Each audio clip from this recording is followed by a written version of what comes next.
الرجيم بسم الله الرحمن الرحيم يستخفون من الناس ولا يستخفون من الله وهو معهم إذ يبيتون ما لا يرضى من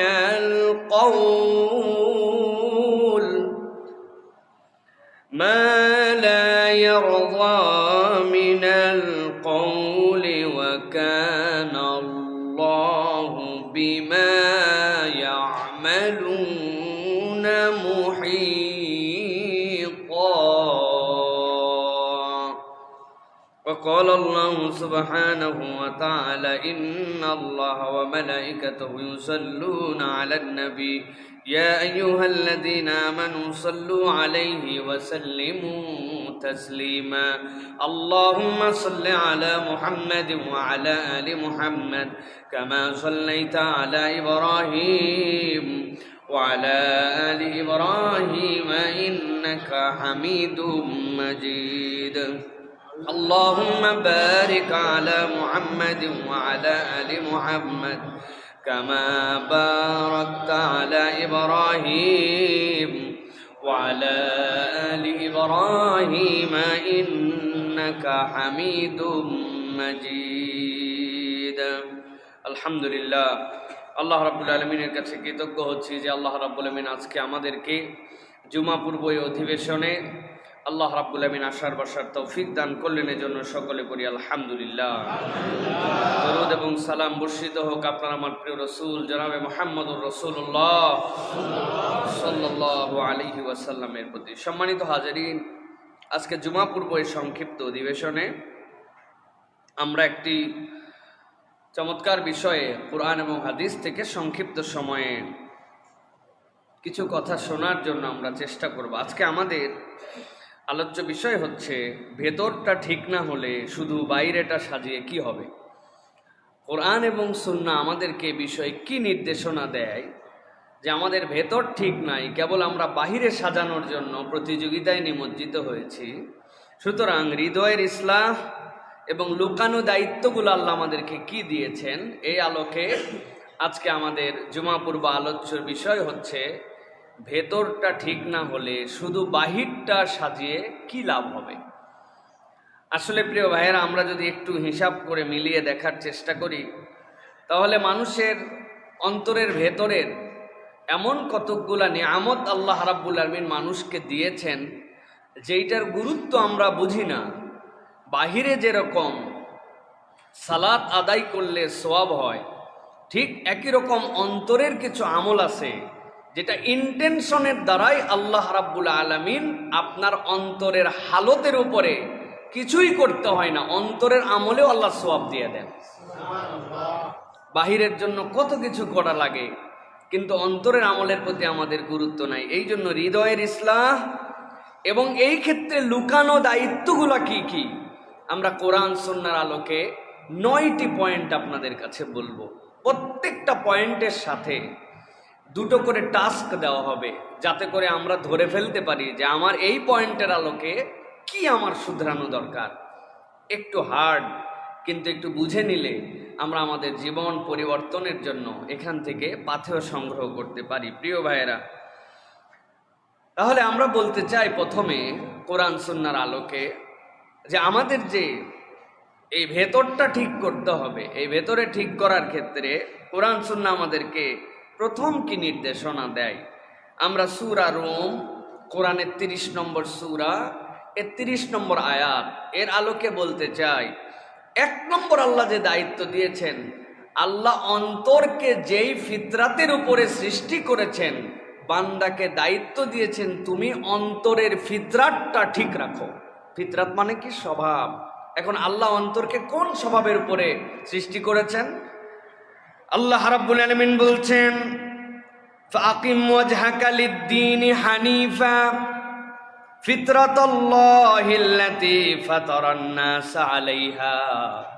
আল্লাহ বলছেন আমি রব্বুল আলামিন কিয়ামত পর্যন্ত অনাগত মানুষ আদম আলাইহিস সালাম থেকে শুরু করে সকলকে নির্দেশনা দিলাম, ফাকিম ওয়াজহাকা লিদ্দীনি হানিফা, আল্লাহর জন্য একনিষ্ঠভাবে আল্লাহর দ্বীনের দিকে তোমার দিলকে রুজু করে দাও, এদিক সেদিক দৌড়ায়ও না, তোমার দিলকে আল্লাহর জন্য রুজু করো। আল্লাহ এরপরে বান্দাকে জানাচ্ছেন ফিতরাতাল্লাহিল্লাতী ফাতারান নাস আলাইহা। আল্লাহ রাব্বুল আমিন নিজের ফিতরাত যেটা সত্যের উপরে, আল্লাহর ফিতরাত যেটা স্বাভাবিকতার উপরে, মানুষের জন্য কাঠিন্যকে আল্লাহ রাব্বুল আলামিন ধার্য করেন নাই, এমন কাজ দিয়ে বান্দাকে পরীক্ষা করা হয় নাই যেই কাজ বান্দা করতে পারবে না, আর করতে না পারলে পরীক্ষক আল্লাহ বান্দার ওই কাজ দেখে মজা পাবেন। আল্লাহ এরকম কোনো কাজ বান্দাকে দেন নাই। আল্লাহ এই জন্য বলছেন ফিতরাত আল্লাহ, আল্লাহর স্বভাব যেটা আল্লাহ রাব্বুল আলামিন প্রাকৃতিকভাবে তোমাদেরকে দিয়েছেন, আল্লাতী ফাতারান নাস আলাইহা। আল্লাহ প্রত্যেকটা অন্তরকে আল্লাহর দিকে মুখাপেক্ষী হওয়ার যোগ্যতা দিয়েই আল্লাহ সৃষ্টি করেছেন। সুবহানাল্লাহ।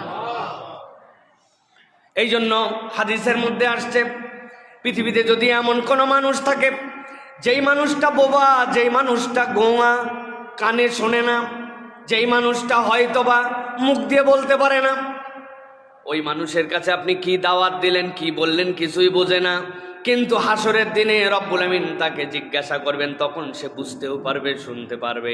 তাকে কেবল জিজ্ঞাসা করা হবে তোমার রব কোথায়, ওই বান্দা হাতের দিকে ইশারা করে যদি আসমানের দিকে ইশারা করে, আল্লাহ ওই বান্দার ফিতরাতের উপরে এইটাকে গ্রহণ করে বান্দাকে মাফ করে দিবে। এই জন্য আল্লাহ রাব্বুল আমিন নির্দেশ দিচ্ছেন ফিতরাতাল্লাহ আল্লাতী ফাতারান নাস আলাইহা। দুনিয়ার মানুষ, তোমার অন্তরের ফিতরাতকে তুমি ঠিক রাখো। তোমার অন্তর আল্লাহ সৃষ্টি করেছেন। অন্তরের ফিতরাত হচ্ছে হক সন্ধান করা, অন্তরের ফিতরাত হচ্ছে আল্লাহমুখী হওয়া, অন্তরের ফিতরাত হচ্ছে মিথ্যার দিকে না যাওয়া, অন্তরের ফিতরাত হচ্ছে এক ইলাহকে গ্রহণ করে নেওয়া। কোনো বান্দা যদি তার অন্তরের ফিতরাতটা একবার ঠিক করতে পারে, আল্লাহ বলছেন বাকি বিষয় আল্লাহ সহজ করে দিবেন। কেননা ওয়াসওয়াসা দেওয়ার জায়গা কিন্তু ওইটা। বাহিরের মানুষ যতটুকু ওয়াসওয়াসা না পায়, অন্তরের ভিতরে বান্দাকে তার থেকে বেওয়াসওয়াসা দেওয়া হয়। এই জন্য অন্তর ঠিক করা সকলের আগে দায়িত্ব। সুবহানাল্লাহ। আবার এই অন্তর ঠিক করার ক্ষেত্রেও ওই জায়গাতেও সরিষার মধ্যে ভূত হয় না, ওই সরিষার মধ্যে আবার ভূত আছে। বলে বাহিরের পর্দা উঠাও, অন্তরের পর্দায় আসল পর্দা, বলে না ভাই? ওইটা হচ্ছে ওই সরিষার মধ্যে আবার ভূত ঢুকাইছে। তো ইসলাম এবং আল্লাহ রাব্বুল আলামিন আপনার আমার জন্য দায়িত্ব দিয়েছেন যে অন্তর তার ফিতরাত অনুযায়ী আপনাকে ঠিকঠাক তাকে তার ফিতরাতের উপর রাখতে হবে। অন্তরের ফিতরাত সবসময় মনে রাখবেন, অন্তরকে আল্লাহ মুখী করে তৈরি করেছেন। সুবহানাল্লাহ। এটা এক নম্বর। এখন টাস্ক কি আমাদের, কিভাবে আমরা অন্তরকে আল্লাহমুখী রাখবো? দুটো জিনিস বলবো প্রিয় ভাইয়েরা। প্রতিদিন নিজের অন্তর নিজে পরীক্ষা করেন যে আমি কি আমার মন পছন্দ জিন্দগিতে চলতেছি না আল্লাহ পছন্দ, বাস একটা ইয়েস অর নো। দুই নম্বর যেটা বলবো প্রিয় ভাইয়েরা, নিয়মিত নিজের কাজের আত্মসমালোচনা করার জন্য চেষ্টা করেন। আমি যা করি সব ঠিক, দুনিয়ায় আমার থেকে বড় ঠিক আর কেউ নাই, এইরকম ধারণা করার লোক এখন 99%, ঠিক না ভাই? তার বুঝের উপর আর কোনো বুঝ নাই, হে যেটা বুঝে এর থেকে উন্নত বুঝ আর কারোই নেই। তার মানে কি বুঝলেন আপনি? আপনার বুঝের কাছে আপনি নিজের অন্তরের কাছে আপনি ওয়াত্তাবা হাওয়া, আপনি আপনার অন্তরের অনুসারী হয়ে গেছেন। আল্লাহ বলছেন ফামাসালুহু কামাসালিল কালব, এই ব্যক্তির আর কুত্তার মধ্যে কোনো পার্থক্য নাই। আল্লাহ বলছেন কুত্তার আবার খারাপ মনে করো না, খারাপ মনে করে কুত্তার উদাহরণ দেন নাই আল্লাহ।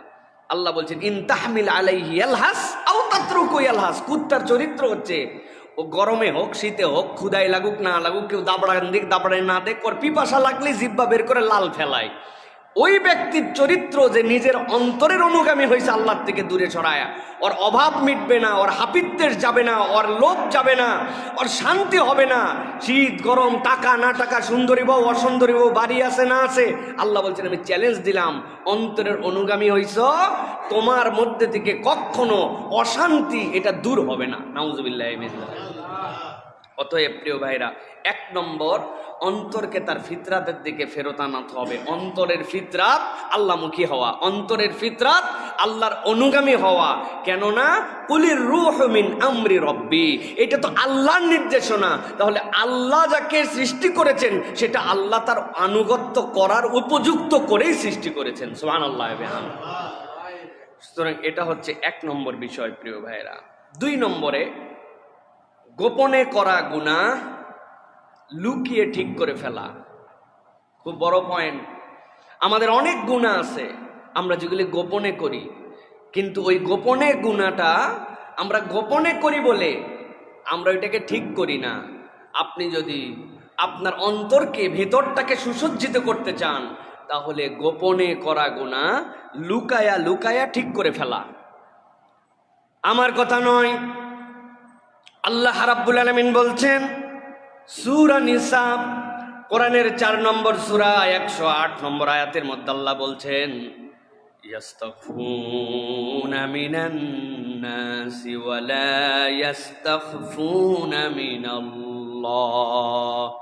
ওই ব্যক্তিরা তো মানুষের থেকে গোপন করতে চায়।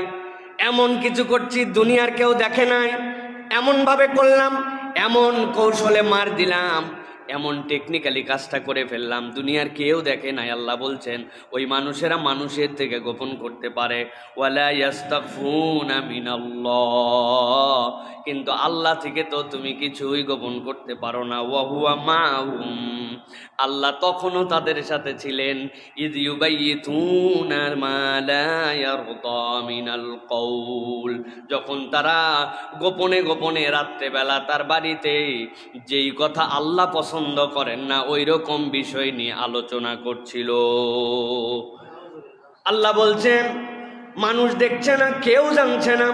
বান্দা ভাবতেছে মানুষও দেখে না, আল্লাহও দেখে না, কিন্তু আল্লাহ রাব্বুল আলামিন বলছেন ইয ইউবাইয়িতুনা মা লা ইয়ারদা মিনাল কওল ওয়া কানা আল্লাহু বিমা ইয়ামালুনা মুহীতা। আল্লাহ বলছেন ও দুনিয়ার মানুষ, রবের ব্যাপারে এরকম ধারণা খবরদার করিস না। আমি আল্লাহ রাব্বুল আলামিন তোর চারিপাশ দিয়ে ঘেরাও দিয়ে রেখেছি। তুই যখন বাড়িতে একা, যখন গোপনে গোপনে তুই যখন কথা বলিস, আল্লাহ বলছেন দুনিয়ার কেউ না জানলেও বান্দা যেন এইটা বোঝে যে তার রব এইটা জানেন। বান্দা যদি একবার এইটা বোঝে, আল্লাহ রাব্বুল আলামিন বলছেন তাহলে গোপনের গুনাহটা সে গোপনেই আল্লাহ রাব্বুল আলামিনের কাছ থেকে লুকায় লুকায় মাপ নেওয়ার জন্য চেষ্টা করবে। অনেক মানুষ আছে গোপনের গুনার কথা আবার প্রকাশ্যে বলে বেড়ায়। আমি এই সময় একটা কাজ করছিলাম ভাই, কেউ জানে না, মানে উনি এটা ফখর করে বলতেছে। এটা হচ্ছে সবচেয়ে কপাল পোড়া মানুষ, সবচেয়ে কপাল পোড়া। যখন কিয়ামত হয়ে যাবে, আল্লাহ রাব্বুল আলামিন তার একদল বান্দাকে তার একটা চাদরের মধ্যে নিয়ে আসবেন। নিয়ে আসার পরে ওই বান্দার আমলনামায় যদি 2টা গুনাহ না থাকে, শিরিক আর জুলুম, শিরিক আর জুলুম, এই জুলুমের আবার একটা লেয়ার আছে। ওই জুলুমের একটা হচ্ছে বান্দার হক নষ্ট করা, এই জুলুমের এই পার্ট। আর শিরিক যদি না থাকে, আল্লাহ বান্দাকে ডাকবেন, ডেকে বলবেন বান্দা এই গুনাহ করছিলি। বান্দা তো অস্বীকার যাওয়ার কোনো উপায় নেই, বান্দা মাথা হালায় শুধু হ্যাঁ হ্যাঁ করবে। আল্লাহ শেষে বলবেন আমি ছিলাম সাত্তারুল উয়ুব, তোর গুনাহগুলাকে আমি গোপন রাখছিলাম বান্দা, দুনিয়ার কেউ জানে না, আজকেও কাউকে জানতে দিলাম না, এই পাবলিকেরা জানবেই না তোর গুনাহ আছে। আমি গোপন গুনাহ তোরে গোপনে মাফ করে তোরে জান্নাতের পথে ঠেলে দিলাম। কাদের জন্য এটা? যেই বান্দারা দুনিয়াতে গোপনে পাপ হয়ে যায়, আল্লাহ ছাড়া কেউ জানে না, কিন্তু সে জানে, ওই গোপনে আল্লাহর কাছ থেকে সেটা মাপ নিয়ে নেয়। আল্লাহ রাব্বুল আলামিন ওই বান্দাদেরকে মাফ করে দিবেন। অতএব গোপনের গুনাহ কেউ জানে না মানে আল্লাহ জানে না, ওইটার জন্য আপনার কোনো ফিলিংস নাই। এইটা যদি উঠে যায় তাহলে বাহিরে খালি সাজবে আর ভিতরটা শুধু ধ্বংস হয়ে যাবে। প্রিয় ভাইয়েরা, এই জন্য রাসূলুল্লাহ সাল্লাল্লাহু আলাইহি ওয়াসাল্লাম বলছেন প্রত্যেক উম্মতকে ক্ষমা করা হবে, কিন্তু তাদেরকে ক্ষমা করা হবে না যারা জেনে বুঝে প্রকাশ্যে গুনাহ করে। গোপনের গুনাহ আল্লাহ মাফ করে দিবেন, জেনে বুঝে প্রত্যেক উম্মতকে আল্লাহ মাফ করবেন, কিন্তু গুনাহ জানার পরেও ওপেনলি গুনাহ করে, ভাব মেরে গুনাহ করে, করলে কি হবে, আমারে ধরে কে, এরকম একটা মুড নিয়ে চলে। আল্লাহ বলছেন এই বান্দাদেরকে আল্লাহ মাফ করবেন না। অতএব প্রিয় ভাইরা, গোপনে যে গুনাহ, প্ল্যান করে এখন থেকে যে আল্লাহ রাব্বুল আলামিনের কাছে আমি গোপনে রব্বুল আলামিনের কাছে সেটা ক্ষমা চেয়ে নেব, আল্লাহ রাব্বুল আলামিন যেন আমাকে মাফ করে দেন। আল্লাহ মাফ করে দিবেন বলে ওটা গোপন রাখছেন। তাছাড়া প্রযুক্তি যেভাবে আগাইছে, এলইডির মতো যেরকম সব জায়গায় লেখা উঠে যায়, আপনার আমার কপাল দিয়ে যে এলইডির মতো আমাদের গুনাহ লেখার সিস্টেম আল্লাহ দিতেন, ঠেকানোর তো উপায় ছিল না তাইলে। অথবা এই গুনাহ করলে হাতের এই অবস্থা হবে, পায়ের এই অবস্থা হবে, তাহলে ওই গুনার কারণে কি হয়, যেরকম আপনি বুঝতে পারেন একটা লোকের চেহারা ধবধবে সাদা ফ্যাকাশা হয়ে যাচ্ছে, আপনি বুঝছেন এই লোকটার রক্ত শূন্যতা হয়েছে, আপনি তখন বুঝেন। মাথার মধ্যে চুল নাই মানে টাক হয়েছে, আপনি বুঝেন যে এর কোনো হরমোনের প্রবলেম হয়েছে জন্য, অথবা জেনেটিক্যালি কোনো বিষয় আছে জন্য। এখন অমুক গুনাহ করলে আপনার এইটা হবে, আল্লাহ যদি এই সিস্টেম করতেন তাইলে আমাদের আর মুখ দেখানোর কোনো সুযোগ থাকতো না, থাকতো ভাইয়েরা? আবার উম্মতে মুহাম্মদের জন্য আল্লাহ একদম সমূলে ধ্বংসও করবেন না, আল্লাহ রাব্বুল আমিন তাদেরকে একবারে ধ্বংসও করে দিবেন না। এটা রাসূলুল্লাহ সাল্লাল্লাহু আলাইহি ওয়াসাল্লামের দ্বারা আমাদের জন্য রহমত। তো সেই হিসাবে বান্দা যখন গোপন গুনাহ করে, এই গোপনের গুনাহ গোপনে আল্লাহর কাছ থেকে ক্ষমা নিতে হয়। কাজ হচ্ছে দুইটা আছে এই ক্ষেত্রে। একান্তে কিছু কাঁদাকাটি করা আল্লাহর কাছে, একান্তে কেউ জানবে না এরকমভাবে আল্লাহর কাছে কাঁদাকাটি করা। আর গোপন গুনাহ প্রকাশ্যে না বলে গোপনে তওবা করা। খবরদার আমার অমুক গুনাহ আছে এটা কারো কাছে বলতে যাবেন না, আবেগে হুজুরের কাছেও বলবেন না যে হুজুর আমি তো এই গোপনে গুনাহ করে ফেলছি, এখন কি করব ভাই? আপনি তো শিখেই গেছেন আল্লাহর কাছে গোপনে গুনাহ গোপনে তওবা করতে হবে, এটা আল্লাহর আপনার মধ্যে সম্পর্ক। অতএব আল্লাহ রাব্বুল আমিন বান্দাকে মাফ করবেন, তবে মনে করে করে সেইগুলো আল্লাহর কাছ থেকে ক্ষমা নেওয়ার জন্য চেষ্টা করতে হবে প্রিয় ভাইয়ের। এটা হচ্ছে 2 নম্বর বিষয়। 3 নম্বরে, আত্মা যদি আমাদের কলুষিত হয়ে যায় তাহলে বাহ্যিকতার মূল্য আর আল্লাহর কাছে থাকে না। ভালো করে বুঝেন, আমার আত্মা নষ্ট হয়ে গেছে, তাহলে বাহ্যিক সৌন্দর্য যদি আমি কি করব? আমরা অনেক সময় বাহ্যিক সৌন্দর্যে, বাহ্যিক আচরণে অনেক বেশি আমরা অ্যাক্টিভ হই, অনেক বেশি চর্চা করি। আমাদের মা বোনেরা পার্লার বিউটিফিকেশনের জন্য যে পরিমাণ খরচ করেন, ওই খরচের টাকা না, ওই পরিমাণ সময় যদি আল্লাহর জন্য অন্তর পরিশুদ্ধর জন্য ব্যয় করেন, তাও আল্লাহর ওলি হয়ে যাওয়ার কথা, ঠিক না ভাই? কিন্তু আমরা দেখতে পাই বাহ্যিক সৌন্দর্যের জন্য, শুধু মেয়েদের কথা বললে আপনারা খুশি হন, আমরা ছেলেরাও কম সময় নষ্ট করি না।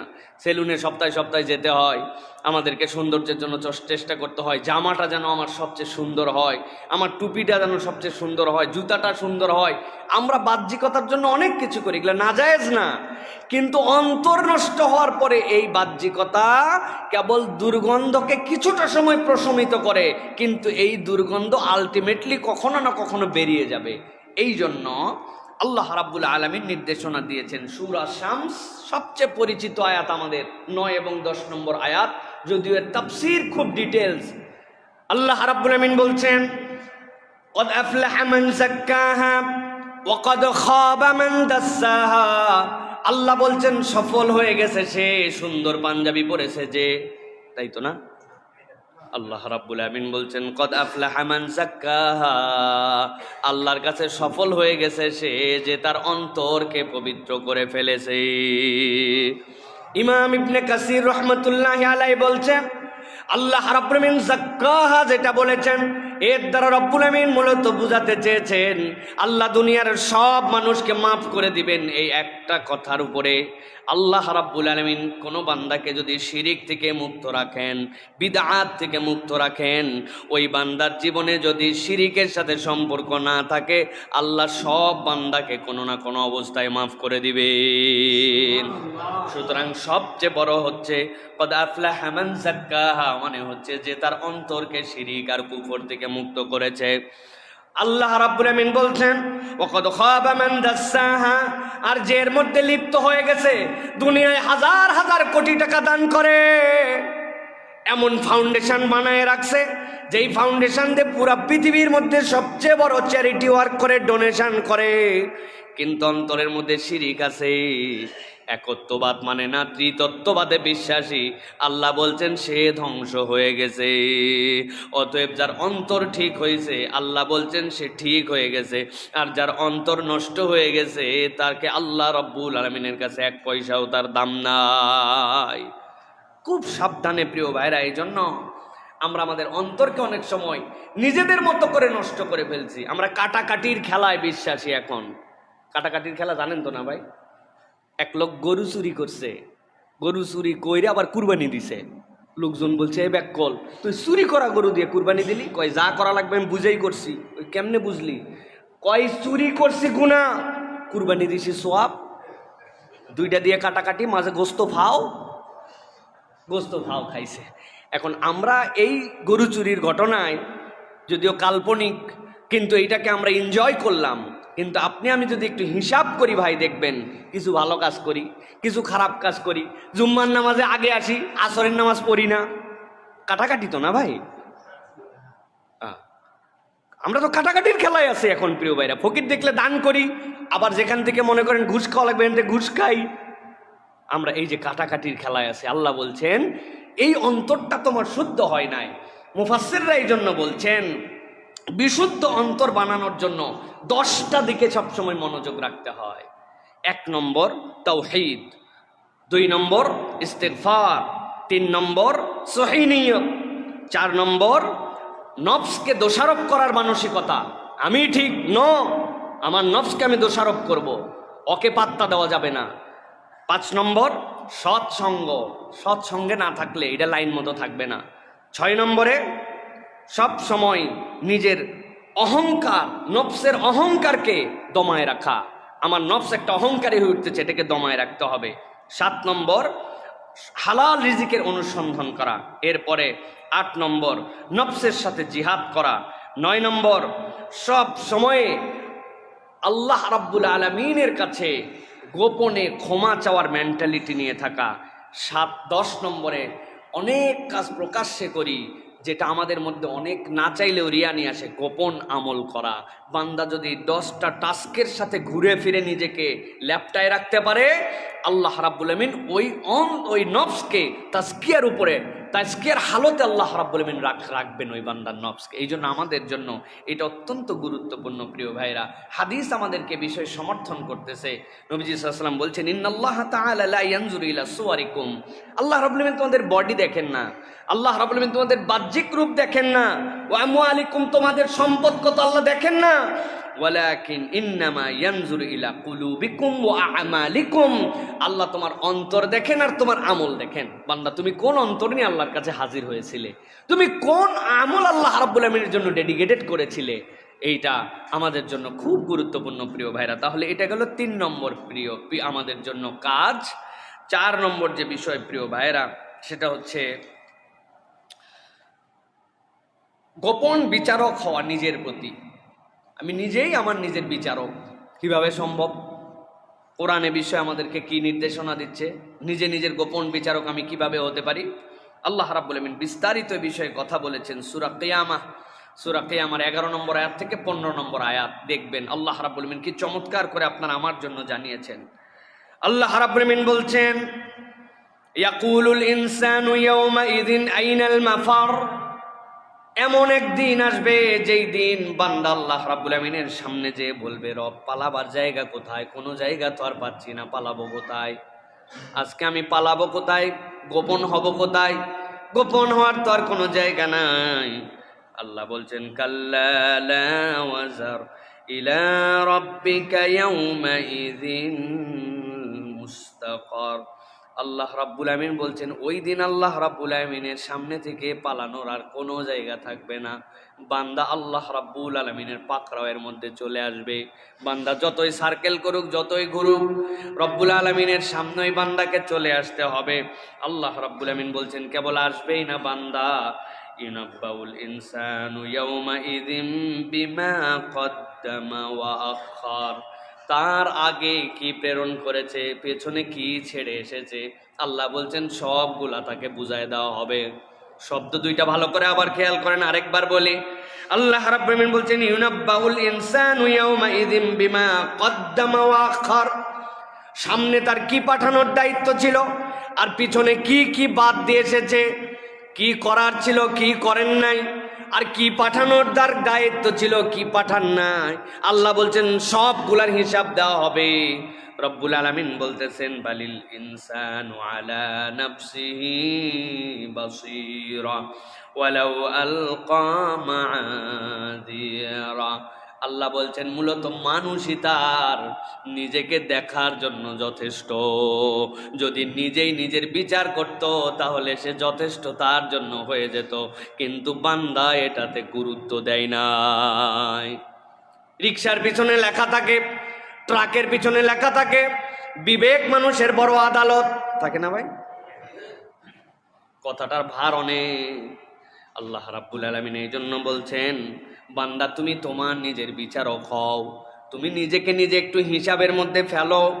আমার চলা, আমার বলা, আমার কার্যক্রম, আমার ধরন একটা প্যাটার্নে চলতেছে, একটা ভাবের দুনিয়ায় চলে আসছে, একটা মুডের দুনিয়ায় চলে আসছে, একটা ফরমেশনের মধ্যে ঢুকে গেছি।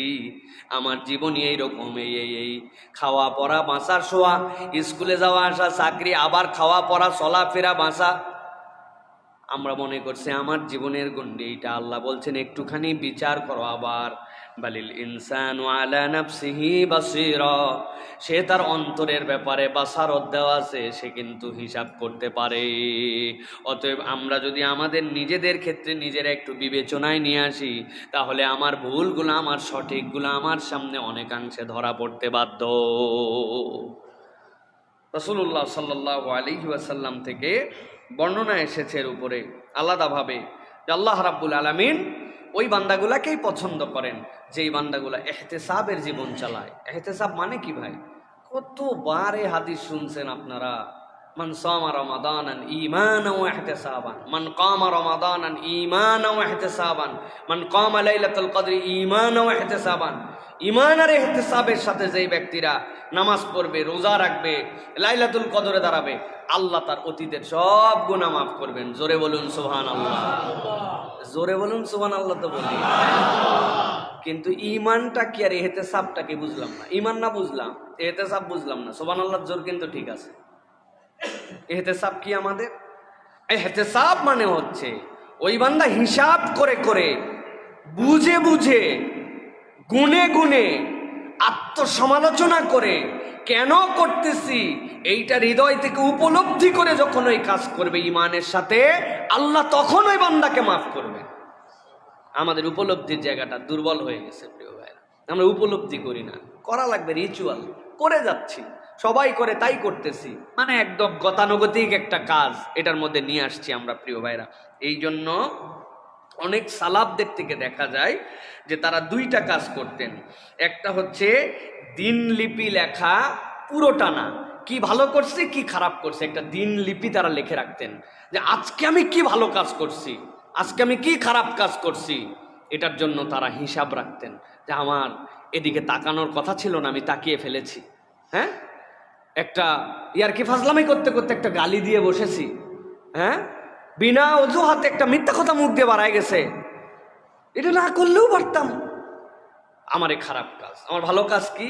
আলহামদুলিল্লাহ, অমুক মানুষটার রাস্তা পার হওয়ার সময় হাত ধরে পার করে দিছি, অমুক লোকের একটা উকিল ধরায় দিছি, সে বিপদে ছিল, অমুক জায়গায় একটা প্রয়োজন ছিল, আমার প্রয়োজন ছিল না, ওই ভাইয়ের প্রয়োজনে একটু হাজত মেটানোর জন্য চলে গেছি, দুইটা ভাইকে একটু নামাজের জন্য দাওয়াত দিছি, একটা ভাইয়ের মুখে দাড়ি নাই, একটু বুঝায় সুজায় তাকে অনুরোধ করছি যে ভাই নবীর সুন্নতটা রাখেন। এগুলো আমার ভালো কাজের তালিকা। আর আমার খারাপ এই জিনিসগুলো হয়ে গেছে, এটা এক নম্বর, যে গোপনের বিচারক হওয়া নিজের প্রতি। আমার হিসাবই নাই, আমি কেমনে কি করব ভাই। দুই নম্বর হচ্ছে আত্মনিন্দার অভ্যাস করা। আত্মসমালোচনা একটা, আত্মনিন্দা একটা, নিজের আত্মাকে নিজের নিন্দা করা যে তুই এরকম করলি। আল্লাহ রাব্বুল আলামিন যদি এইটা জানায় দিত তাহলে কি অবস্থা হতো। নিজের আত্মাকে নিজে নিন্দা করা। আমি তো খালি পকের উপরে আছি, সবাই খালি আমার পামের উপরে রাখে, আমি ফুলে ফুলে আসমানে উঠে আসি, আমার আত্মাও খুশিতে বাকবাক্যম হয়ে আছে, কিন্তু এই আত্মার অবস্থা খারাপ। এ দুনিয়া চিনে, কাজ চিনে, সব চিনে, নতুন একটা আমলে আত্মা যুক্ত করতে পারে নাই। ঠিক 10 বছর একটা আয়াত মুখস্থ করতে পারো না, ঠিক তোমার প্রতি। একটা নবীর হাদিস তুমি মুখস্থ করতে পারো না, ঠিক তোমার প্রতি। এখন পর্যন্ত তুমি ঠিকঠাক মতো সানার অর্থ জানো না। দোয়ায় কুনুতের জায়গায় তুমি কুলু আল্লাহ পড়া যাবে কি যাবে না এই মাসলা তালাশ করো। তুমি মানুষের জানাজার পিছনে দাঁড়ায়া জানাজার দোয়া মুখস্থ করতে পারো না, ঠিক আত্মা তোমার প্রতি। তুমি কিসের দুনিয়ায় মানুষের রূপ নিয়ে ঘোরাফেরা করতেছ? আপনি যখন নিজেকে ধিক দিবেন তখন আপনার কাজের স্পিড আসবে। আমি তো আমার আত্মবিচার করতেছি, আমার তো তাহলে ঠিক করা দরকার। আমার জানাজার পেছনেও তো এরকম বহুত লোক দাঁড়ায় যাবে, এইগুলা মুইতে পানি নাই, ডান হাতের উপরে বাম হাত, বাম হাতের উপরে ডান হাত জানে নাই। কারণ আমার অবস্থা তো তাই। এটা আত্মসমালোচনার জায়গা। এক বাপ নাকি অন্ধ ছিলেন, চোখে কম দেখতো। তো এই চোখে কম দেখার জন্য আগেকার মানুষ মাটির প্লেটে খেত। তো এই মাটির প্লেট রাখতে যে পরিমাণ বুঝতে পারতো না যে কত উঁচু কত নিচু, মাটির প্লেট ভেঙে ফেলতো। খাওয়ার সময় যখন খেত এদিক ওদিক ভাতের দানা ছড়ায় পড়তো। তো বাপের সন্তান আর ছেলের বউ এটা খুব অপছন্দ করছে যে এটা কি আনস্মার্ট কালচার, খালি ভাঙে ফেলে। শেষে বাপরে একটা কাঠের প্লেট বানায় দিছে, আর ভাঙবি আর ভাঙা যাবে না। কাঠের প্লেট বানায় ঘরের কোনায় বসায় খাইতে দেয়, যে এই জায়গায় বসবা, যত মাখাও মাখাও এই জায়গায় মাখাও। একদিন তাদেরই সন্তান, ওই বুড়ার নাতি, ঘরের কোনায় বসে একটা কাঠ নিয়ে কি যেন খেলতেছে। তো ছোট বাচ্চা তখন কিছু দিয়ে কিছু বানানোর চেষ্টা করতেছে। বাপ মা তো খুব খুশি হয়েছে, ওই বলছে বাবা তুমি কি করতেছো? কয় আব্বা তোমার আর মার জন্য দুইটা কাঠের প্লেট বানাচ্ছি, তোমরা যখন দাদুর মতো বুড়া হবে তোমাদেরকে এটাতে খাইতে দিব। তো বাপ মা দুইজন তখন কেঁদে ফেলছে। তখন অনুভব জাগ্রত হয়েছে যে এইটা কি করলাম আমি। আমাদের এই যে অনুভূতির জায়গাতে কুঠারে আঘাত দেওয়ার এই জায়গাটা আমাদের ভোঁতা হয়ে গেছে। হাজার বলার পরেও এই রিফ্লেকশন আমার লাইফ থেকে আসে না। ভাই আমি যদি কারো জানাজার পিছনে দাঁড়ায় সঠিকভাবে তার জন্য দোয়া করতে না জানি, ওই লোকের কি ঠেকা পড়ছে আপনার জানাজার পিছনে দাঁড়ায় সঠিকভাবে দোয়া করবে? হায়াত তো ওইটা নয় যে দুনিয়ায় থাকতেই আপনাকে চিনে সবাই। হায়াত তো ওইটা মরার পরেও আপনি জীবিত থাকার মতো ফিল নিয়ে মানুষ আপনাকে অনুভব করে, ঠিক কি না? সালাফদের জীবন তো এরকম ছিল। ইমাম মুসলিম, ইমাম আবু হানিফা, ইমাম নববী ছোট্ট হায়াতের মালিক ভাই, 40-45 বছরে মারা গেছেন। ইমাম নববীর কিতাব, তার হাদিসের কিতাব না পড়লে আমাদের দিলে তৃপ্তি হয় না। 40 বছরের জীবনে 1400 বছরের ফজিলত দিয়ে চলে গেছেন। সুবহানাল্লাহ। জীবন তো ওইটা, জীবন তো ওইটা প্রিয় ভাইয়েরা। এই জন্য সকলে ইমাম নববী হবে না, সকলে ইমাম বুখারী হবে না, কিন্তু আমার দিলের মধ্যে ওই তামান্না থাকতে হবে যে ইমাম নববী, ইমাম বুখারী যেভাবে আল্লাহর কাছে মাপপ্রাপ্ত বান্দা হয়েছেন, আমি ওই তালিকায় নিজের নাম তুলে নেই, আলহামদুলিল্লাহ। অতএব গোপনে বিচারক হওয়া নিজের জীবনে, এটা হচ্ছে 4 নম্বর। 5 নম্বরে গোপনে সাহায্য করা। আপনি যদি আপনার এই সৌন্দর্য অন্তরের মধ্যে আনতে চান তাহলে এটাই সেরা সাদাকা আপনার জন্য, গোপনে সাদাকা করা। আল্লাহ কুরআনুল কারীম সূরা বাকারা 271 নম্বর আয়াত, আল্লাহ বলছেন ইন তুবদুস সাদাকাতি ফানি'ম্মা হি ওয়া ইন তুখফুহা ওয়া তুতুহাল ফুকারা ফাহুয়া খায়রুল লাকুম। আল্লাহ বলছেন চাইলে তুমি প্রকাশ্যে দিতে পারো, গোপনে দিতে পারো। আল্লাহ রাব্বুল আলামিন দুইটাই গ্রহণ করেন, কিন্তু আল্লাহ রাব্বুল আলামিন বলতেছেন বান্দা যখন গোপনে দান করে, অপ্রকাশ্য দান করে, ওইটার কয়েকটা জিনিস থেকে সে বেঁচে যায়। 1 নম্বর রিয়া থেকে বেঁচে যায়, 2 নম্বরে নফসকে সে দমন করে রাখতে পারে, 3 নম্বর অহংকার অহমিকা কেমনে সে প্রকাশ করবে, কেননা সে গোপনে দান করে ফেলেছে। নবীজি বলছেন ওই দানকারী ব্যক্তি আল্লাহর কাছে কিয়ামতের দিনে যখন কোনো ছায়া থাকবে না, আরশের নিচে থাকবে কোন ব্যক্তি? যেই ব্যক্তি আল্লাহর জন্য গোপনে দান করছে। এমন গোপনে দান, ডান হাতের দান, তার বাম হাত খবর রাখে না। সুবহানাল্লাহ। অতএব প্রকাশ্যেও দান করব আমরা, উৎসাহিত করার জন্য। জায়েজ আপনার কাছে বলেছে ভাই এই কাজের জন্য 10টা বস্তা সিমেন্ট লাগবে, ভাই একজন 10 বস্তা দিয়েছে, আরেকজন বলছে আলহামদুলিল্লাহ এই ভাই 10 বস্তা দিছে, আল্লাহ তো আমারও 10 বস্তা দেওয়ার মতো সামর্থ্য দিছে, আমি 5 বস্তা নিয়ত করছিলাম, ওই ভাই যদি দেয় আমিও দেই আল্লাহর জন্য। এইটা জায়েজ, উৎসাহ দেওয়ার জন্য ইসলাম পছন্দ করে। কিন্তু অবশ্যই আপনার কিছু দান থাকবে যেই দান কেউ জানে না, কেউ দেখে না, কারো জন্য নয়, কেবল আল্লাহর বান্দার মধ্যে এই দানটুকু থাকবে। এইটা যদি বান্দা করে তার বাহিরটাই কেবল সুন্দর হয় না, আল্লাহ তার নফসটাকেও সুন্দর করে দেন। সুবহানাল্লাহ। কারণ কি? এটা নফসের ঔষধ। বাহিরেরটা তো সবাই জানলো, আর এটা তো খালি আপনার নফস জানে আর আল্লাহ জানে। তাহলে আল্লাহর পক্ষ থেকে যা ফজিলত আসবে ওই নফসের প্রতি সেইটা রহমত হিসেবে বর্ষিত হবে। আপনার নফসকে আল্লাহ নিয়ন্ত্রণের মধ্যে রাখার জন্য আল্লাহ ব্যবস্থা করে দিবেন। প্রিয় ভাইরা, এই জন্য বলবো মাঝে মাঝে চুপি চুপি দান করবেন, মাসে একবার হলেও। এটা টাস্ক আপনাদের জন্য, কাজ। একবার হলেও এমন একটা দান করছি কেউ জানে না, বাস কি করছেন সেটা আপনি জানেন, আপনি খুঁজে খাজে বের করে নিয়ে আপনি করবেন। আর 2 নম্বর, যে কাউকে না জানায় এমন একজন গরিবের চিকিৎসার দায়িত্ব আপনি নিয়ে ফেলছেন, কেউ জানে না, অথবা কোনো একজন গরিব বাচ্চাকে আপনি পড়ান, সে পড়ে আলেম হচ্ছে, সে পড়ে ভালো স্টুডেন্ট হচ্ছে, কেউ জানবে না। এটা জাস্ট আপনি আপনার আর আপনার আল্লাহর মধ্যে সুযোগ পেলে এরকম কিছু সাদাকার সাথে নিজেকে সম্পৃক্ত করা, তাহলে আমাদের বাহিরটা সাজানোর সাথে সাথে ভেতরটা আমাদের সুন্দর হবে। এটা কয় নম্বর পয়েন্ট গেল ভাই? এবার চলেন 6 নম্বরে। সেটা হচ্ছে ভেতরে হিংসাকে পুষে না রাখা। হিংসা আমাদের মধ্যে চলে আসে, আমরা যদি খালি বাহিরকে সুন্দর না করে ভেতরকে ঠিক করতে চাই, তাহলে ভেতরের হিংসাটা পুষে রাখা যাবে না। মানুষ মাত্রই না চাইলেও হিংসা চলে আসে, কিন্তু হিংসাকে পুষে রাখা যাবে না। আল্লাহ কোরআনুল কারীমের মধ্যে কিন্তু সেই শিক্ষায় আমাদের দোয়ার জন্য বলেছেন। আল্লাহ কি বলেছেন? আল্লাহ রাব্বুল আলামিন বলেছেন, রব্বানা ইগফির লানা ওয়াল ইখওয়ানিনাল্লাযীনা সাবাকুনা বিল ঈমান ওয়া লা তাজআল ফি কুলুবিনা গিল্লাল লিল্লাযীনা আমানু। আল্লাহ, কোন ঈমানদারের ব্যাপারে অন্তরের মধ্যে আমার জন্য বিদ্বেষ না আসে। আল্লাহ, আমার অন্তরটাকে তুমি এই চেপে রাখা হিংসা, সুযোগ পাই অমুককে দেখাই দেব, সুযোগ এখনো আসে নাই, কোনো একদিন আসলে তারপরে টের পাবি, এরকম লোক আছে না ভাই? এরকম লোক আছে প্রিয় ভাইরা, এরকম অপেক্ষাতেও আছে অনেক মানুষ যে সুযোগ আসুক, আবার জুলাইয়ের ঠেলা তোমাদেরকে জানানো হবে, আছে না ভাই? বহুত লোক এরকম প্রস্তুতি নিয়ে আসে। আল্লাহ রাব্বুল আলামিন বলছেন যে এই যে হিংসা মুক্ত অন্তর, যেই অন্তরে তুমি কারো জন্য হিংসাকে চেপে রাখবে না। শোনেন ভাই, হিংসা যত না অনইসলামিক মানুষেরা, ধর্ম না মানা মানুষেরা করে, তার থেকে বেশি ধর্মীয় মানুষেরা হিংসা বেশি করে, ঠিক না? কারণ শয়তান অন্য কোনো দিক দিয়ে তার কাছে ঢুকতে পারে না, তার কাছে ঢুকেই দুইটা দিক দিয়ে। আমার মতো ফজরের নামাজে রেগুলার মুসল্লি আছে এলাকায়, কত লোক দেখছি আমি। নাই ভাই নাই, দুনিয়াটা শেষ হয়ে গেল। উনারে বুঝ দিছে, দিয়া উনার পাম্পটটি লাগায়া উনার মধ্যে একটা আমিত্ব জাগাবে। আর 2 নম্বর, হিংসা, অন্তরের মধ্যে হিংসা ঢুকাই দেবে। হিংসা গেছে তো সব গেছে, আপনার সব শেষ হয়ে গেছে। এই জন্য প্রিয় ভাইরা, হিংসা চেপে রাখবো না, কারো প্রতি রাগ পুষে রাখবো না। আপনি রাগ বের করে দেন, দেখবেন আপনার অন্তরটা ফ্রেশ হয়ে গেছে। আল্লাহ রাব্বুল আলামিন আপনার অন্তরটাকে সুন্দর বানায় দিবেন। এটা আল্লাহ রাব্বুল আলামিনের পক্ষ থেকে নিয়ামত হিসাবে আসবে প্রিয় ভাইরা। অতএব 6 নম্বর, এটা 7 নম্বর যেটা বলবো সেটা হচ্ছে নিজের প্রতি দয়াশীল হওয়া। নিজের প্রতি দয়াশীল হওয়া, নিজের পাপের কারণে নিজেকে ঘৃণা করা নয়, বরং নিজের পাপের কারণে পরিবর্তনের কামনা করা। আমরা নিজের প্রতি দয়াশীল নই, আমরা নিজের প্রতি যত্নশীল নই। উমুকে পাপে ধ্বংস হয়ে যাচ্ছে, কত দুঃখ লাগে, কিন্তু আমার পাপটাতে যে আমি ধ্বংস হয়ে যাচ্ছি, এর জন্য আমার কোনো দয়া নাই আমার প্রতি, আমার কোনো মায়া নাই আমার প্রতি।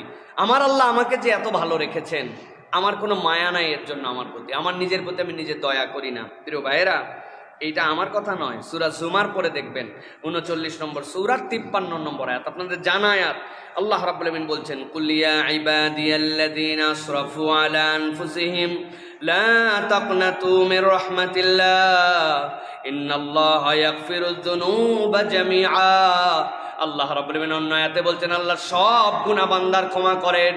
আর বান্দা জেনে রাখো, তুমি যতই অপরাধ করো না কেন, কখনো আল্লাহর রহমত থেকে তুমি নিরাশ হইও না। আল্লাহ তোমার যত গুনাহ রেখেছেন ওইটাকে ক্ষমা করতে পারবেন জন্যই আল্লাহ নিজের নাম গফুরের সাথে গফফার বলেছেন ফাআলের ওজনে। তোমার গুনাহ যতই থাক, যিনি ক্ষমা করার যোগ্যতা রাখেন তিনি তোমার রব আল্লাহ। এই জন্য নিজের প্রতি একটা দয়াশীল হওয়া, গুনার উপর আর কতদিন থাকবো, আমি একটা পরিবর্তন হই, নিজের প্রতি একটু অনুগ্রহ করি, নিজের প্রতি একটু দয়া করি।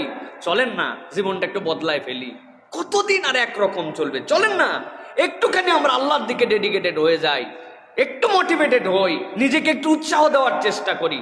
এর নামই দয়া, নিজের প্রতি দয়া, একটুখানি নিজেকে এগিয়ে নেওয়ার জন্য চেষ্টা করা। প্রিয় ভাইয়েরা, এই জন্য একটা টাস্কের কথা বলবো, এটা যদি শপথের মধ্যে নিতে পারেন যে অনুতপ্ত গুনাহের পুনরাবৃত্তি যেন না হয়।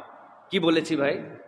যেই গুনার জন্য আমি অনুতপ্ত হয়েছি ওই গুনাহ আমার দ্বারা যেন না হয়, অনুতপ্ত গুনার পুনরাবৃত্তি যেন আমার দ্বারা না হয়।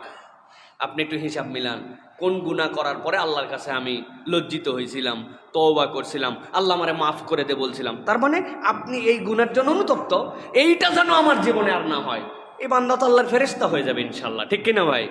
অতএব আমাদেরকে এটার জন্য চেষ্টা করতে হবে। 8 নম্বরে, সময়ের হিসাব কষা, অন্তরকে ঠিক করার জন্য সময়ের হিসাব কষে চলাফেরা করা। ওয়াল আসর ইন্নাল ইনসানা লাফি খুসর। আল্লাহ রাব্বুল আমিন সময়ের কসম করে বলেছেন আমাদের অধিকাংশ অন্তর নষ্ট হয়ে যাওয়ার কারণ সময়ের হিসাব কষি নাই। আমরা আমাদের মতো করে সময়ের হিসাব বের করেছি। আল্লাহ যৎকিঞ্চিত স্বাবলম্বিতা দিয়েছে, কিন্তু চিন্তা করছে এখনই হজে যাব, এখনই উমরা করব, কেবল ব্যবসা শুরু করলাম, কত ধরনের থানায় পানায় কথা বলতে হয়, এ করতে হয়, ও করতে হয়, মেয়ের বিয়ে দিলাম না, এতগুলা বাচ্চা রয়ে গেছে। মানে আপনি সময়ের হিসাব বুঝতে পারেন নাই, আপনি আপনার মতো করে সময়ের হিসাব করছেন। বয়স হয় নাই, দাড়িগুলাও দু একটা করে পাইকে গেছে, এখনই যদি দাড়ি ছাইড়ে দেই মান সম্মান আর থাকে না, এই জন্য উনি দাড়ি রাখে না। এরকম লোক আছে না ভাই আমাদের সমাজে? নামাজি কিন্তু লোক ভালো, কিন্তু দাড়ির বুঝ তার মধ্যে আসতেইছে না কোনোভাবে, উনি হিসাব উনার মতো করে মিলাইছে। ওই লাশের দিকে তাকালে আমার সবচেয়ে মায়া হয় পুরুষ মানুষের। আহারে, আল্লাহর সামনে কেমনে যাবে এই পুরুষ, বুড়া হয়ে গেছে। জানাজার পরে মুখ খুলে দেখি আগের দিনও হয়তো দাড়ি শেভ করছে, অথবা লাস্ট 3-4 দিন অসুস্থতার জন্য শেভ করতে পারে না, হালকা হালকা করে ভেসে উঠছে। এই লাশের দিক তাকালে আমার ভিতরে শিহরণ জেগে যায়। হাসরের দিন, তার আগে কবরের মধ্যে জিজ্ঞাসা করা হবে, দেখো তো এই যে তোমার কাছে যে কবরে পাঠানো হলো, এই লোকটাকে তুমি কি চিনতে পারো নাকি? ওমা হাযা রাজুলুল্লাযী বুইসা ফী কবরিক, তোমাকে যাকে দেখানো হচ্ছে নবী করিম সাল্লাল্লাহু আলাইহি সাল্লামকে আপনি কি দেখবেন, আর আপনি কেমনে তার উম্মতের পরিচয় দিবেন? পুরুষ মানুষের জন্য এটা বিরাট বড় একটা ভয়ের বিষয় প্রিয় ভাইয়েরা। সুতরাং এটাই কেবল একটা নয়, আর অনেক বিষয় আমাদের জীবনে আছে যেটা আমরা হিসাব করছি না, আমরা হিসাবের সাথে আমাদের জীবনের বাস্তবতায় মিলাই না প্রিয় ভাইয়েরা। আমাদের কতবার বলা হয় না, রমাদানে আসেন, আমরা 1-2 দিনের জন্য একটু এতেকাফ করি, হিসাব মিলাই না। কত কাজের অজুহাত দিয়ে জীবন ফাটায় ফেললাম, জীবনে একদিনের জন্য আল্লাহর জন্য ইতিকাফ করতে মন চায় না আমাদের। মানে আমরা হিসাব বরাবর করতে পারতেছি না, আমাদের ব্যস্ততার জিন্দেগি যেন শেষ হচ্ছে না। এই জন্য বাহিরের সাজানো আপনার কোনো কাজ দেবে না, অন্তর সাজাতে হলে সময়ের হিসাব আপনাকে করে চলতে হবে প্রিয় ভাইয়েরা। আপনাদের কাছে কি ফিল হয় জানি না, আমি তো খালি মনে হয় জুম্মাই পড়াই, দেখতে দেখতে বিশদবার চলে আসে। আপনাদের কি মনে হয় ভাই? সুবহানাল্লাহ, কেমনে কি? আর আমার একটু চাপ বেশি যায়, আমার পড়ালেখা করা লাগে, জুমার খুতবা রেডি করা লাগে। আমি যদি এক আলোচনা 2 বছরের মধ্যেও দ্বিতীয়বার করি, আপনারা না বললেও আমার মিডিয়ার বন্ধুরা বলে হুজুর এটা তো পুরাতন ওয়াজ আছে। এটা আরেক চাপ, মানসিক চাপ এইটা। তো প্রিয় ভাইয়েরা, এই যে এত দ্রুত সময় চলে যাচ্ছে, আহারে কোন দিন জানি বিদায় চলে আসবে। আগের দিনই আসরের সময় চা খাইছে এক মুরব্বীর সাথে, গতকালকে মাগরিবের নামাজ পড়তে যাই শুনি মুরব্বী মারা গেছে। আয় হায়, জানাজা বললাম মাগরিবের নামাজের পরে আমাদের মহল্লায়। তো কত মানুষ কিভাবে হারাই গেল, সময়ের ফেরে চলে গেল। সুতরাং আমাদেরকে সময়ের হিসাবটা করতে হবে। সর্বশেষ পয়েন্ট যেটা বলবো প্রিয় ভাইয়েরা, অন্তরকে জাগানোর জন্য, সাজানোর জন্য এর কোনো আর বিকল্প নাই। সব কথার সামারি হচ্ছে আল্লাহর কাছে গোপনে কান্নাকাটি করা।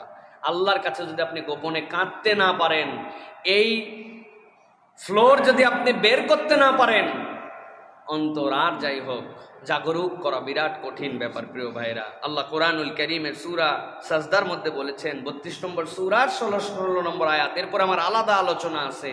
আল্লাহ বলছেন, তাতাজাফা জুনুবুহুম আনিল মাদাজি' ইয়াদউনা রাব্বাহুম খাওফান ওয়া তামা।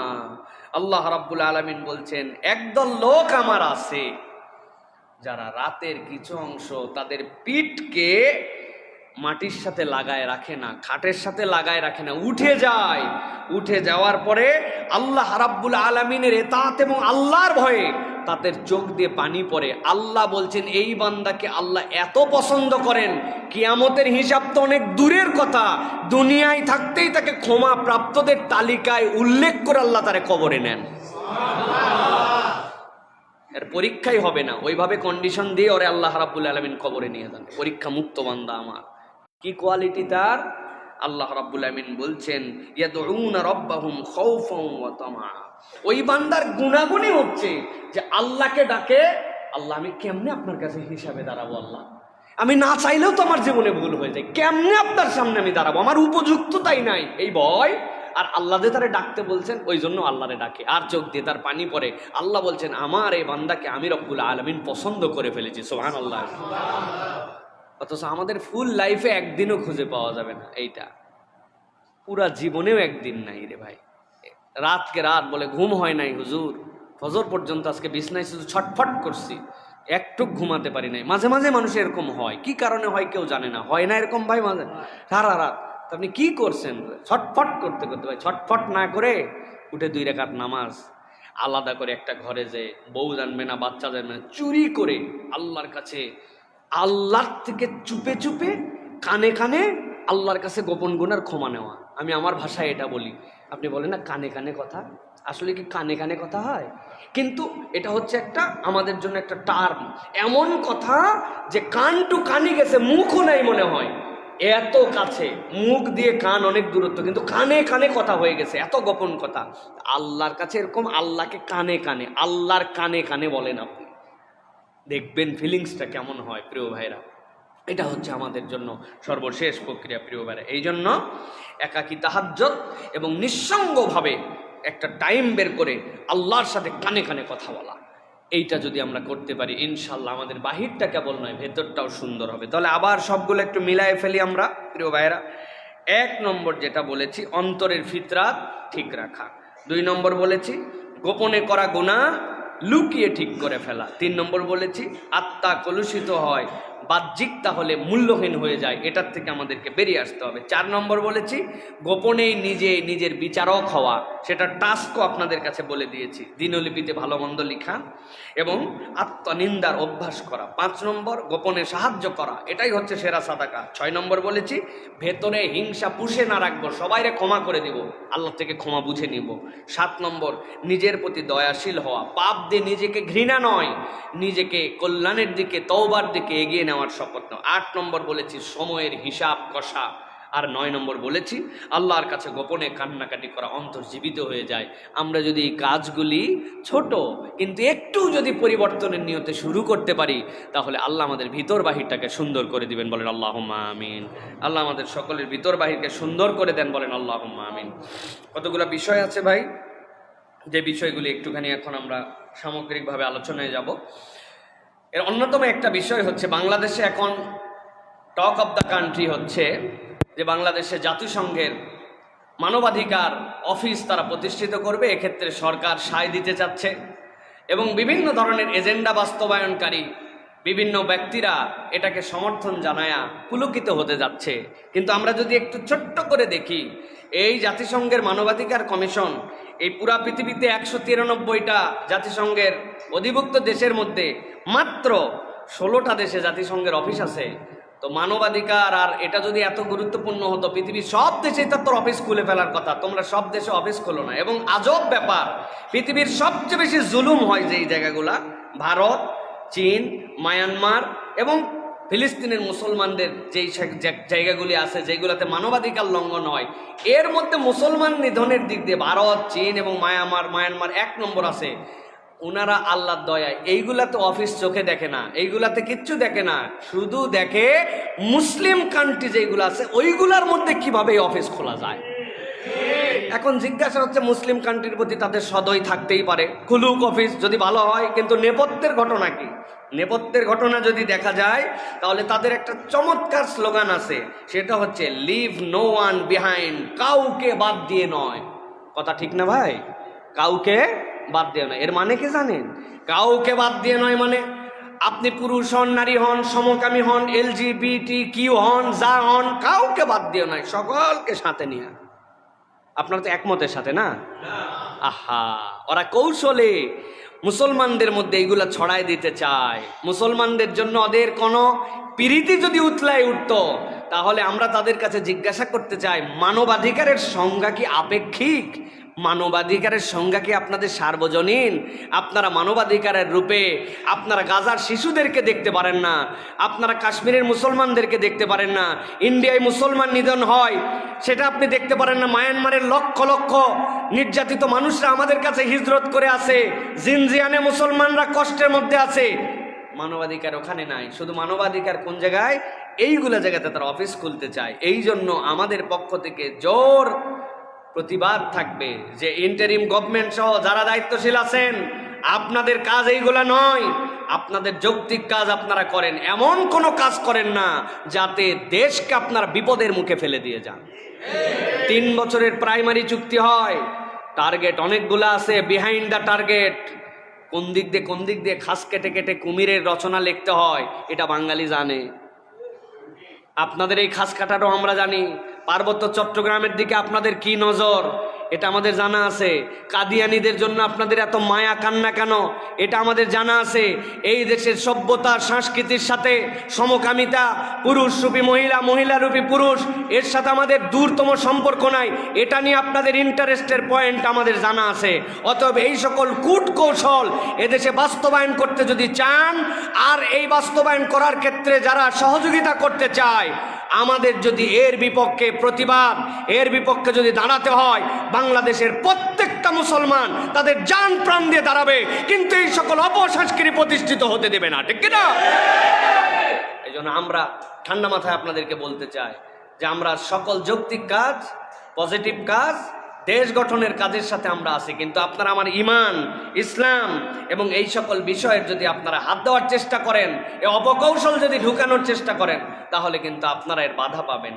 তারা আমাদের কাছে আসে নিরাপত্তা নিয়ে, স্বাস্থ্য নিয়ে, শিক্ষা নিয়ে, বিচার নিয়ে, এইগুলো আমাদের কাছে আসে। এবং একদল নারীবাদী নামধারী ব্যক্তিবর্গ আছেন যারা এগুলা বুঝে না বুঝে এনজিওদের এজেন্ট, বিদেশ থেকে তাদের টাকা আসে না, এই সকল ফান্ডিং, এই সকল কাজ না করলে এই এনজিওবাদী যে সকল গভর্নমেন্টের লোক আছে তাদের একদল কুলাঙ্গার এটার পিছনে ইন্ধন দেয়। আমরা দ্ব্যর্থহীন কণ্ঠে বলতে চাই, বাংলাদেশের মুসলমানরা শান্তিপ্রিয় মানুষ, বাংলাদেশের মুসলমানরা নিজেদের ধর্মের প্রতি সহিষ্ণু মানুষ, বাংলাদেশের মুসলমানরা পরিবারের প্রতি সম্মান রাখা মানুষ, বাংলাদেশের মানুষরা তাদের ধর্ম যে ধর্মের হোক, আপনি কোনো হিন্দুর কাছে যেও যদি জিজ্ঞাসা করেন সেও এটার পক্ষে থাকতে পারে না। অতএব আমরা বলবো এই সকল দেশীয় মূল্যবোধের বিপক্ষে যে অসৎ উদ্দেশ্য নিয়ে ক্লিয়ার না করে এরকম কোনো কার্যক্রমকে আমরা সমর্থন করি না। আল্লাহ আপনাদের বিবেচনা বোধকে জাগ্রত করুক এবং এই সকল অফিসগুলোকে যেখানে দরকার সেখানে পাঠানোর মতো তৌফিক দান করুক। আমাদের এই সকল কোনো অফিসের দরকার নাই। প্রিয় ভাইয়েরা, কয়েকটা প্রশ্ন এসেছে, আমরা প্রশ্ন উত্তর দিয়ে শেষ করে দেব ইনশাআল্লাহ।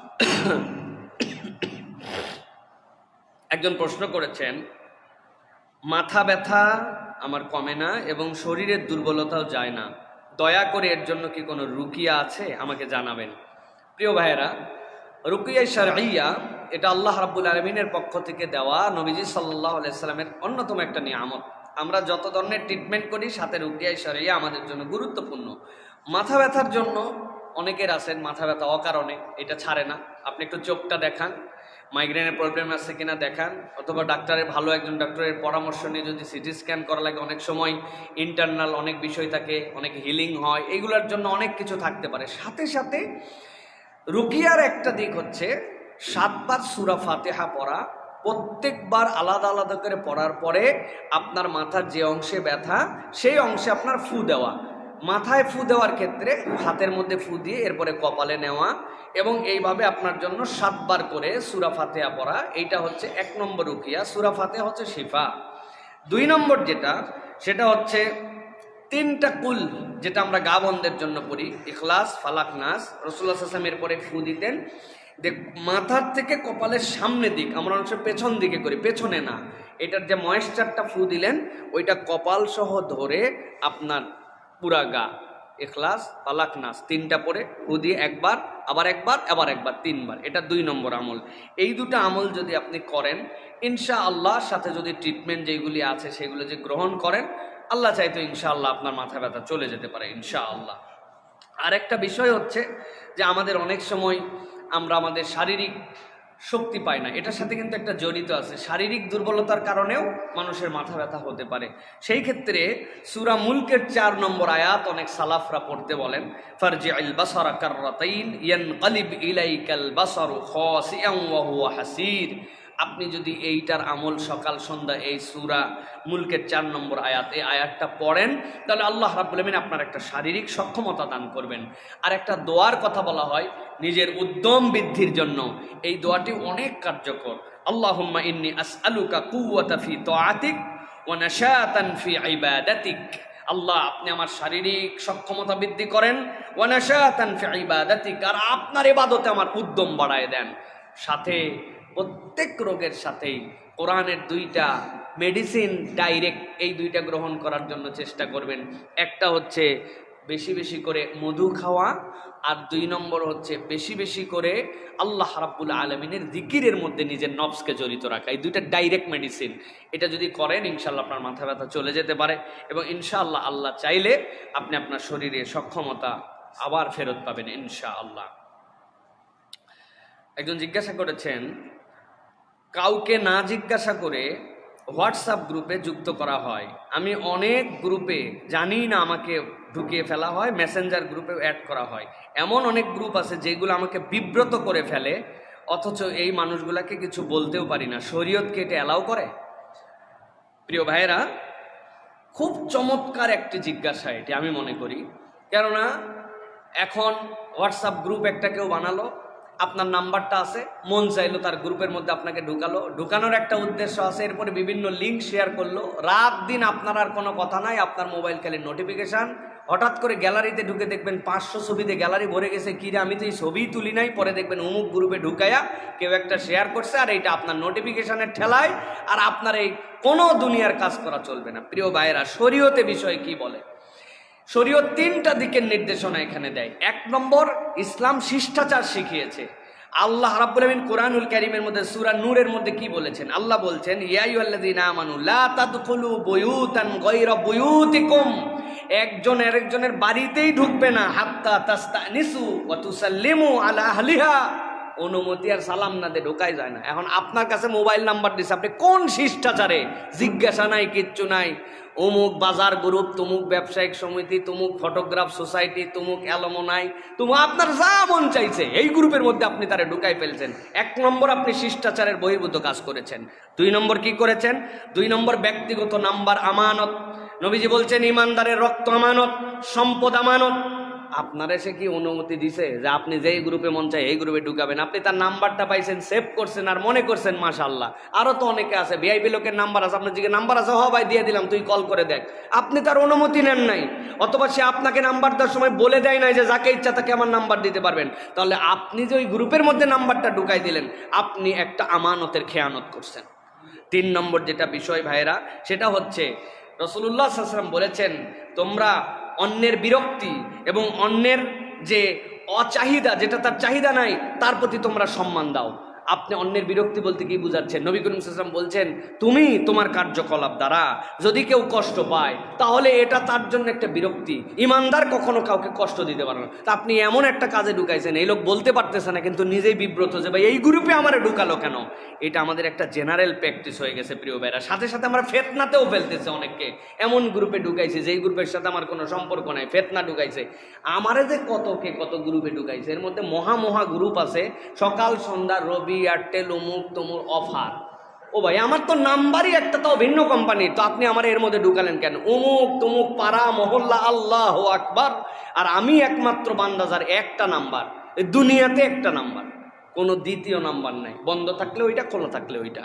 জনগণের কাছেও যেটা, আমার ওয়াইফের কাছে ওইটা, একটাই নাম্বার। আমি যে কি ঠেলায় আছি আমার আল্লাহ জানেন, আমি জানি। বিশ্বাস হয় না? না, বিশ্বাস হয় না। আজকে সকালবেলা ক্লিয়ার করছি, ক্লিয়ার করার পরে এখন হোয়াটসঅ্যাপে মেসেজ হচ্ছে 22,908। ভাই, আমার চেনা জানা লোক 22,000 মেসেজ দিবে আমারে? হ্যাঁ, বিনা কারণে। এগুলোর গ্রুপ এক একটা, মাথা খারাপ করা গ্রুপের মধ্যে আমারে ঢুকাইছে ভাই। মেসেঞ্জারে গ্রুপে ঢুকাইছেন, বিভিন্ন জায়গায়। প্রিয় ভাইয়েরা, ইসলাম হচ্ছে একটা ম্যানারের ধর্ম, ইসলাম একটা সৌন্দর্যের ধর্ম। ম্যানারহীন হয়েন না। অভদ্র লোক আল্লাহ পছন্দ করে না। আল্লাহ রাব্বুল আলামিন ভদ্রতা জ্ঞান, আমাদের মধ্যে থেকে ভদ্রতা জ্ঞান একদম যাওয়ার পর্যায়ে। প্রায় রাত 3টার সময় ভিডিও কল দেয়, কয় হুজুর আপনি তাহাজ্জুদে উঠবেন জানি। আরে সাংঘাতিক! তুমি চিন্তা করছেন ওনার প্রেডিকশন? আমি ঘুমের ঠেলায় কায়েত কি তাহাজ্জুদ কি ওনা ম্যানার বিরাট বড় নিয়ামতের নাম প্রিয় ভাইয়েরা। এটা আমাদেরকে খুব সচেতনভাবে সব সময় নিজেদেরকে ধরে রাখার জন্য চেষ্টা করতে হবে। সুতরাং কাউকে না জানায়া এজাজতহীন কোনো গ্রুপে ঢুকানো এটা একটা গর্হিত কাজ। আল্লাহ এখান থেকে আমাদের বেঁচে থাকার তৌফিক দান করেন। হুজুর আমি শুনেছি যে লজ্জাস্থানের দিকে তাকালেই নাকি গুনাহ হয়, তাহলে নাভির নিচের অবাঞ্ছিত পশম কাটার সময় তো লজ্জাস্থানের দিকে তাকাতে হয়, তখন তাকালে কি গুনাহ হয়? প্রিয় ভাইয়েরা, প্রথম কথা হচ্ছে যে লজ্জাস্থানের দিকে তাকালেই গুনাহ হয়, এটা মানে কোন লজ্জাস্থান, এটা তো আপনাকে আগে বুঝতে হবে ভাই। আপনি আপনার বৈধ যে এটা, সেই জায়গার কথা ভিন্ন, অবৈধভাবে তো তাকানোটাই গুনাহ।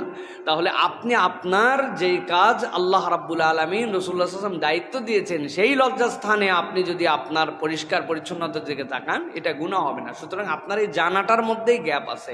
লজ্জাস্থানের দিকে তাকালেই গুনাহ হয়, এটা সঠিক কথা নয় প্রিয় ভাইরা।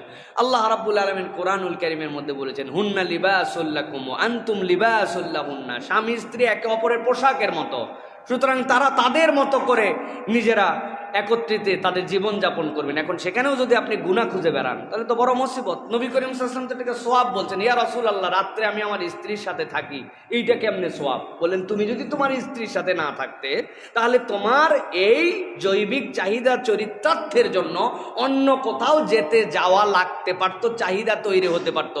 অন্য কোথাও গেলে কি তোমার গুনাহ না সওয়াব হতো? গুনাহ। তাহলে তুমি বৈধ জায়গায় আসো, আল্লাহ তোমার জৈবিক চাহিদা তুমি পূরণ করো, আর আমলনামায় আল্লাহ সওয়াব লেখেন। সুবহানাল্লাহ।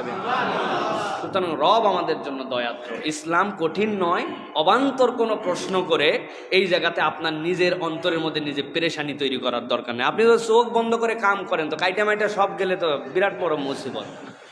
আল্লাহ আমাদেরকে হেদায়েত দান করুক। আমার ঘরে ছোট বাচ্চা আছে, সে পুতুল নিয়ে খেলতে পছন্দ করে। প্রশ্ন হলো, ঘরে পুতুল রাখা যাবে কিনা?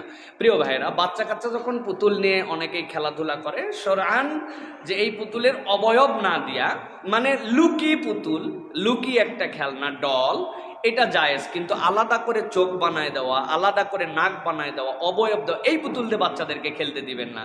আমরা ছোটবেলায় দেখেছি, ওই যে ঝাঁটার কাঠি দিয়া একটা কাপড় এরকম করে দিয়ে দুই দিক দিয়ে এরকম করে হাত ঢুকায়া, নিজ দিকে আম্মা দেখছি আমার ছোট বোনদেরকে ওই জায়গায় একটুখানি টাইট করে বেঁধে দিয়ে একটা লুক বোঝা যাইতো যেটা একটা পুতুলের মতো, সেটা নিয়ে খেলতো। কিন্তু বাহ্যিক হাত আছে, চোখ আছে, একদম হুবু ডল মানুষের মতো, এইগুলা দিয়ে খেলতে দিবেন না। এবং অনেকেই হয়তো বলবেন এগুলো দিয়ে খেললে কি হয়? প্রিয় ভাইরা, দুইটা জিনিস হয়। একটা হচ্ছে আসনামের সাথে সাদৃশ্য হয়, এটা ইসলাম পছন্দ করে না, যে একটা অন্তর ছাড়া কিছুর অবয়ব তার সাথে আসুক। দুই নম্বর, শুনলে আপনারা ঘাবড়ায় যাবেন, এই সকল জিনিসের মধ্যে খারাপ শয়তানরা আশ্রয় নেয়। শয়তান আশ্রয় নেবে কোথায়? এইগুলা জায়গার মধ্যে আশ্রয় নেয়। এই যে বাচ্চা কাচ্চা কান্নাকাটি করে, জেদ খিসানি, কথা শোনে না, এলোমেলো আচরণ, এইগুলার থেকে অনেকাংশে হয়। সুতরাং এইটা নাজায়েজ নয়, হারাম নয়, কিন্তু অবয়ব ছাড়া তাকে খেলতে দিতে হবে। প্রিয় ভাইরা, আম্মাজান থেকেও এরকম বর্ণনা আসছে, তিনি ছোট ছিলেন, তিনি এরকম জিনিস নিয়ে খেলেছেন। সুতরাং এটা জায়েজ, কিন্তু এখান থেকে পরহেজ থাকা আমাদের জন্য ভালো। আল্লাহ আমাদেরকে বোঝার তৌফিক দান করেন। আমার বাবা মারা গেছেন কয়েক মাস হলো, কিন্তু আমি স্বপ্ন দেখি যে তিনি এখনো জীবিত আছেন, আমাকে ব্যবসা বাণিজ্য করার জন্য গুরুত্ব দিচ্ছেন, এরকম স্বপ্ন প্রায় দেখি। প্রিয় ভাইরা, এটা কোনো খারাপ স্বপ্ন নয়। বাবা মাকে মারা যাওয়ার পরে যারা ফিল করেন, মোহাব্বত করেন বাবা মা, সুতরাং আপনি সেই হিসাবে আপনি এই জায়গাতে আপনার পিতামাতার জন্য দান সাদাকা করবেন, তার জন্য আল্লাহ রাব্বুল আলামিনের কাছে ক্ষমার জন্য দোয়া করবেন। সাথে সাথে মনে রাখবেন, সব স্বপ্নই আর রুইয়া as-সাদিকা as-সালিহা হয় না। স্বপ্ন দেখলাম মানে আব্বা আমারে বলতেছে ব্যবসা বাণিজ্য কর, ভালো করে কর, মানে এটাও সবসময় আপনার সত্য স্বপ্ন হবে না। আপনারে শয়তান উল্টা ধোকায় ফেলতে পারে যে তোর বাপ মরে গেছে, এখন তুই ব্যবসা বাণিজ্য করে দুনিয়ার মধ্যে আরো বেশি নিমজ্জিত হয়ে যা, আখেরাত করার সময় আছে। তোর আব্বা মরছে 70 বছর বয়স, আর তোর বয়স কেবল 35, ব্যবসা কর, ভালো করে ব্যবসা কর। আপনারা দিন থেকে সরানোর জন্য ধোকা দিতে পারে। সুতরাং স্বপ্ন মানেই সত্য, স্বপ্ন মানেই কেবল পজিটিভ ব্যাখ্যা হবে এরকম না। আর দ্বিতীয় একটা কথা সবসময় আমি বলি, স্বপ্নের ব্যাখ্যা আপনারা প্রশ্ন উত্তর দিয়ে শুনতে চাবেন না। স্বপ্নের ব্যাখ্যার জন্য সুন্নাহ রাসূল হচ্ছে ফজরের নামাজের পরে আপনার পছন্দনীয় যে ইমাম, খতিব, ব্যক্তি, আলেম, তার কাছে যে বলবেন যে হুজুর এরকম একটা স্বপ্ন দেখছি। কেননা নবীজি এই সময় মসজিদ নববীতে উল্টা দিকে বসে স্বপ্নের তাবির করতেন। সবচেয়ে বেস্ট ব্যাখ্যাটা আল্লাহ জেহেনের মধ্যে, যেহেতু এটার কোনো মানদণ্ড নাই, এটা জেহেনের উপরে আমলি ব্যক্তিরা এটার বর্ণনা দেন। সুতরাং ওই বেস্ট ব্যাখ্যাটা তখন হবে। এখন কবে স্বপ্ন দেখছেন, কবে প্রশ্ন পাঠাইছেন, আমি কবে উত্তর দিচ্ছি, ঘটনা যে আসলে কি নাও মিলতে পারে। আমি আমার প্রেডিকশনের আলোকে কমন উত্তর দিলাম। বেস্টটুকু জেনে নেবেন। কোনো হাফেজ, আলেম, কারি, ইমাম, আল্লাহওয়ালা ব্যক্তি যার প্রতি আপনার হোসনে জন আছে, ঠিক ফজরের নামাজের পরে তার কাছ থেকে স্বপ্নের ব্যাখ্যা জেনে নেওয়ার চেষ্টা করবেন। স্ত্রী স্বামীকে ডিভোর্স দিতে পারবে কিনা? জি, স্ত্রী স্বামীকে ডিভোর্স দিতে পারবে। তার জন্য শরঈ বিধিবিধান আছে। স্ত্রী স্বামীকে বলবে 1 তালাক, 2 তালাক, 100 তালাক, এইভাবে কোনো তালাক স্ত্রীর পক্ষ থেকে পতিত হবে না। স্ত্রীর তালাকের এজাজত দেওয়া থাকবে, এরপরে কাজীর কাছে সেটা যাবে। কাজী এরপরে স্ত্রীর পক্ষ থেকে স্বামীর কাছে ওইটা প্রেরণ করবেন যে আমার এই যৌক্তিক কারণে আমি আমার স্বামীর থেকে আমি বিচ্ছেদ নিতে চাই। কাজী যখন সেটা দেখবেন, দেখার পরে তারপরে সেই নোটিশটা তার কাছে যাবে। স্বামী এরপরে সেইটাতে স্বাক্ষর বা অ্যাকসেপ্ট করলে তারপরে ওইটা হচ্ছে তার পক্ষ থেকে তালাক হবে। তো স্ত্রীর পক্ষ থেকে আবেদন যাবে, স্বামী এরপরে তালাক দিবে। বিষয়টা এরকম নয় যে স্ত্রী বলে দিল স্বামী 3 তালাক, আপনি তালাক হয়ে গেল, এরকম নয়। বরং স্ত্রীর পক্ষ থেকে প্রস্তাবনা যাবে, স্বামীকে যৌক্তিকভাবে কাজী বলবে এখন তোমার স্ত্রীকে তুমি তালাক দাও, এরপরে স্ত্রীকে তালাক দিবে, তালাক হবে এইভাবে। কেননা মেয়েরা আবেগী হন, মেয়েদের সব কন্যার অনেক বেশি থাকে। তালাক যদি স্বামীর মতো স্ত্রী দেওয়ার নিয়ম থাকতো, দেশে একটাও বিয়ে থাকতো না। তোমারে বলছি লাল শাড়িটা আনার কথা বেনারসি, তুমি 3 মাস ঘুরায় আমার জন্য নিয়ে আইছো টাঙ্গাইলের শাড়ি, 3 তালাক। জোরে জোরে বলেও নাই, হয়তো ভিতরে ভিতরে বলছে তরে তালাক চা, কিন্তু এই জোর তরে তালাক বললেও তো কাম সারা। এই জন্য আল্লাহ রাব্বুল আলামিন এই ফিতরাত, নারীদের সফট, নারীদের মানে তাদের মনের যে অবস্থা, এইগুলার বিবেচনা করে আল্লাহ রাব্বুল আলামিন এই জায়গাটাকে এই প্রক্রিয়ায় রেখেছেন। কিন্তু এটা যে হবেই না একদম সেটা না, সিস্টেমের মধ্যে হবে। আশা করি বুঝাতে পেরেছি। মৃত বাবা মায়ের ছবি কি ছেলে মেয়েদের রাখা যাবে বা টাঙানো যাবে? প্রিয় ভাইরা, প্রথম মাসালা হচ্ছে যে কোনো ছবির ক্ষেত্রে এখন প্রযুক্তিগত যেগুলো ছবি, এইগুলো তো অনেক কোটি কোটি ডট, এই ডট মিলে একটা ছবি আমাদের ফোনে ওঠে। এটা তসবিরের মূল রূপ নয়। এটা যখন প্রিন্টেড ভার্সনে যাবে তখন শরীয়ত আপত্তি করেছে। তাছাড়া এটা অনেকগুলা ডটের সমন্বয়ে একটা রূপ আমরা দেখতে পাই।